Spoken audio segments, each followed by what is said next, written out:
Underground workers जिनकी मदद से इस आतंकी हमले को अंजाम दिलवाया गया। लेकिन इस वक्त हमारे साथ एक ऐसे शख्स हैं जो 1991 में उन्होंने मिलिटेंट को ज्वाइन किया था और सरहद उस पार गए थे, और कैसे उन्होंने मिलिटेंट से अपनी ज़िंदगी इंडियन आर्मी, पैरामिलिट्री फोर्सेस और जम्मू कश्मीर पुलिस के साथ मिलकर फिर उन्होंने अपने देश की सेवा की और कई मिलिटेंट को पकड़वाया। हम खुद बात करते हैं आरके, जिनका नाम राशिद खान है। राशिद खान, आप इस वक्त मिलिट्री की बात करें, पैरामिलिट्री फोर्सेस की बात करें या पुलिस की बात करें, उनके लिए आप एक हीरो से कम नहीं है। लेकिन आपकी पिछली ज़िंदगी की अगर हम बात करें तो ख़ुद आप बताते हैं कि 1991 में आपने मिलिटेंट थे और आपने ज्वाइन किया था। क्या थी पूरी कहानी? कहानी ये था कि जब यहाँ एडवर्टाइज़ हो गया कि श्रीनगर में सामान पहुँचा है और कुछ लोग मुजाहिद बन गए, उस वक़्त के लोग मुजाहिद बोलते थे मिलिटेंटों को, तो वहाँ पाकिस्तान से उन्होंने गन लाया है और वो गन बिल्कुल शॉर्ट गन है, 30 गोलियाँ उससे 1 मिनट में निकलता है। तो काफ़ी कश्मीरी लोग आगे बड़ा धूमधाम से एडवर्टाइज़ करने लगे कि कश्मीर अब आज़ाद होगा, वगैरह होगा, ये होगा। तो हम भी ध्यान देते रहे, इस तरह बात है। तो एक दिन आ गया, कोई ईदगाह में लोग जमा हो गए, तो वहाँ शव हो गया AK-47, और शव होने के टाइम उस पर 9 लाख रुपया लोगों ने डाले हैं एज गिफ्ट। जज्बात में आ गए। किस तरह का जज्बात? जज्बात ये थे कि हमारे नौजवान इतने तैयार हो गए, पाकिस्तान भी ये गए हैं, पाकिस्तान से इन्होंने गन भी लाया है, हमें पता नहीं है, और भारत के खिलाफ हो गए हैं, उस बात के लिए गन लाया था। तो उस वक़्त के लोग, इस वक़्त के लोगों में काफ़ी फ़र्क आया है।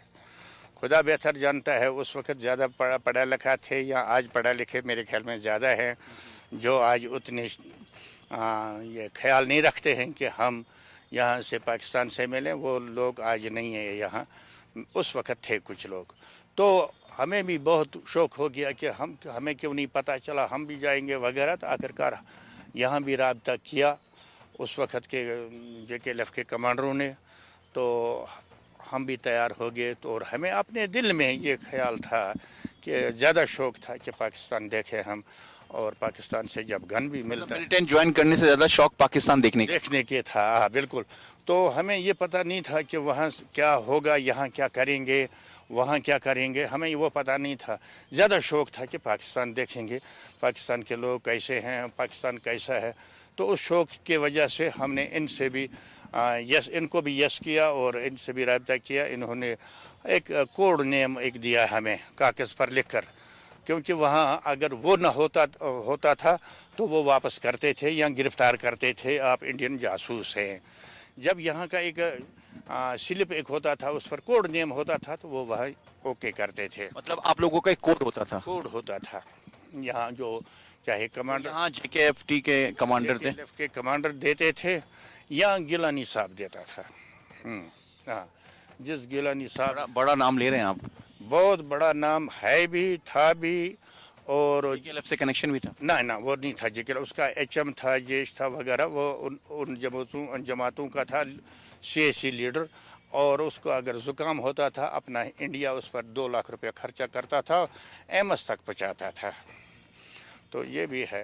खैर, वो बड़े लोगों की बड़ी बात होती है। तो हम भी गए पार, हमने भी वहाँ देखा।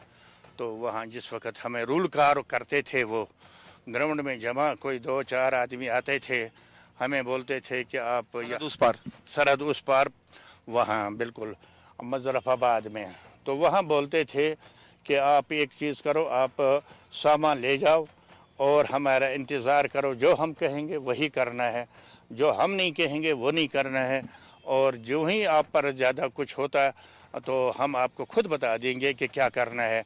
हम यहाँ से क्वेश्चन करते थे कि हमने कल खबर सुना है, परसों खबर सुना है कि हमारे 2 मुजाहिद मारे हैं, हमारे 3 मुजाहिद मारे हैं। बोला जिस वक़्त आप पर बारी आएगा तो हम वहाँ मौजूद होंगे, हम पहुँचेंगे। किसने बोला? वहाँ जो के नहीं वो वहाँ के थे, मुज़फ़्फ़राबाद। वो बोलते थे हम अफ़गानी है, पठान हैं हम। तो वो ऊपर वाला जानता है वो पठान थे या मुज़फ़्फ़राबाद के रहने वाले थे या पाकिस्तान के थे। वही जानता है। हमने उनका कार्ड चेक कभी नहीं किया, वो तो बोलते थे हम अफगानिस्तान के पठान हैं हम, इसीलिए उन्होंने सिर्फ हमें गन फायर सिखाया, बाकी कुछ नहीं। फिर कैसे आप भारत की तरफ लौटे और उसके बाद फिर आप भारत के लिए एक हीरो बन गए? वो वहाँ से जिस वक्त उन्होंने हमें ये कहा कि हम आपको बता देंगे क्या करना है, अगर आप अपनी मर्ज़ी से करोगे तो वो गलत हो जाएगा, जो हम कहेंगे वही करना है। और अगर आप पर हम ये क्वेश्चन कर रहे थे कि इतने बंदे मर रहे हैं वहाँ, बोला आप जाओ वहाँ, अगर आप पर बारी आएगा हम पहुँच गए, हम खुद लड़ेंगे आगे, आप घबराना नहीं। हमने सोचा शायद यहाँ हम आगे आ गए तो पीछे पीछे वो भी आएंगे। जिस वक्त हम यहाँ आ गए, उन्होंने रुखसत यहाँ किया, 10-20 आदमी यहाँ रुखसत किए, तो जिस वक्त हम यहाँ क्रॉस करके पहुँचे अपने अपने घरों में, तो 2-2 4-4 पकड़ते हैं, मारते हैं, फौज, पुलिस, STF वगैरह। हमने परेशान हो गए हम, क्या अगर उन्होंने बोला था हम आएंगे कि नहीं आए, जवानी थी, खून गर्म था, तो इस दौरान मैंने काफ़ी कुछ हो गया, तो आखिरकार मैंने ये सोचा कि ये धोखा दे रहे हैं, बिल्कुल हमें आगे कर रहे हैं। एक काफ़ी अच्छे इंसानों ने भी यही राय दिया है कि एक गोली बख्तरबंद का गाड़ी क्रॉस नहीं कर सकता है, ये एक बुलेट प्रूफ शीशा क्रॉस नहीं कर सकता है, और ये एक पत्थर को 2 टुकड़े नहीं कर सकता है। किस तरह उन्होंने बोला बेवकूफ़ों ने, इस गन से यहाँ भारत निकलेगा, इतना फौज निकलेगा, क्या करेगा ये? 100 गोली आपके पास है, 3 मैगजीन, 90 गोली है, 90 गोली से भारत निकलेगा यहाँ? तो हमें सोच आ गया, तो फिर हमने पुलिस के साथ रब्ता किया और उस वक़्त के फ़ौज के साथ रब्ता किया, अफसरों के साथ। तो हमने बोला हम सरेंडर होते हैं। फिर मैंने एक 2-3 आदमी थे, हम 5-6 आदमी, हम सीधा डिब में आए, पुलिस स्टेशन पर आए, हमने बात किया और अपने अंडरग्राउंड जो अच्छे लोग हैं उनको पुलिस के पास भेजा है कि वो सरेंडर करना चाहते हैं, और डिब में भी भेजे, वो भी आगे डिब में उन्होंने बात किया। फिर हम उनके साथ आए और फिर हमने बात किया कि अब हम पूरा के पूरा सरेंडर हो जाएंगे। यहाँ आपको सरेंडर करवाएंगे?